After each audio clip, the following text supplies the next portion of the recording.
அனைவருக்கும் வணக்கம். இது விமர்த்தா கிரியேஷன். என் நேரமே அப்படித்தான். எனக்கு எதுவுமே கிடைக்காது. என் தலையெழுத்து அந்த மாதிரி. என் விதியில் என்ன இருக்கோ அதுவே எனக்கு கிடைக்கட்டும். இப்படியெல்லாம் சொல்லி நீங்கள் ரொம்ப சலிச்சிக்கிறவங்களா? அப்போது உங்களுக்கான குரல் தான் இது. ஊழையும் உப்பக்கம் காண்பர் உழைவின்றி தாளாது உணற்றுபவர்.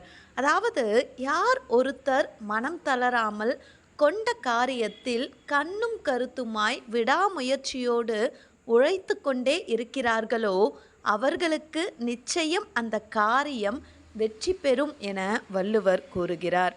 ஆமாங்க, நம்ம செய்யக்கூடிய ஒவ்வொரு விஷயத்திலையும் யார் என்ன சொன்னாலும் அதில் மனம் தளராமல் விடாமுயற்சியோடு போராடினால் நிச்சயம் ஒரு நாள் அந்த காரியம் கண்டிப்பாக நடக்கும். ஆனால் மனம் தளராமல் உழைப்போம். இந்த மாதிரி பயனுள்ள தகவல்களுக்கு நம்ம சேனலை ஃபாலோ பண்ணுங்கள். நன்றி.